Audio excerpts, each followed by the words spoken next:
Iran से जंग 2 दिन में दोबारा भड़क सकती है, इसराइली वजीर दिफा का दावा।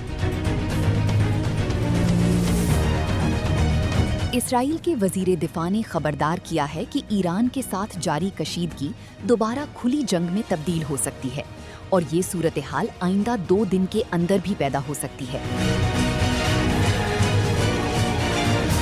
बैनुल अक़वामी मीडिया रिपोर्ट्स के मुताबिक इसराइली वजीर दिफा ने कहा कि अगर इसराइल को अपनी कौमी सलामती के खिलाफ कोई संगीन खतरा महसूस हुआ तो वो कार्रवाई के लिए किसी बैरूनी मंजूरी या इजाज़त का इंतज़ार नहीं करेगा।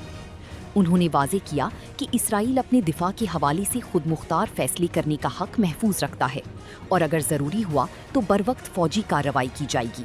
ये बयान ऐसे वक्त में सामने आया है जब अमरीका और ईरान के दरमियान कशीदगी कम करने के लिए सफारती कोशिशें जारी हैं, जबकि खित्ते में जंग बंदी और मुमकिना मुज़ाकरात के हवाले से भी मुख्तलिफ सतहों पर राब्ते किए जा रहे हैं। सियासी व दिफाई तज्जियाकारों के मुताबिक इसराइल का ये मौक़िफ़ मशरिक़ी वुस्ता की मौजूदा सूरत हाल को मज़ीद हसास बना सकता है, क्योंकि ईरान और इसराइल के दरमियान हालिया महीनों में कशीदगी कई मरतबा बराह रास्त फ़ौजी कार्रवाइयों तक पहुँच चुकी है। माहिरीन का कहना है कि आइंदा चंद दिन खित्ते की सूरत हाल के लिए इंतहाई अहम साबित हो सकते हैं।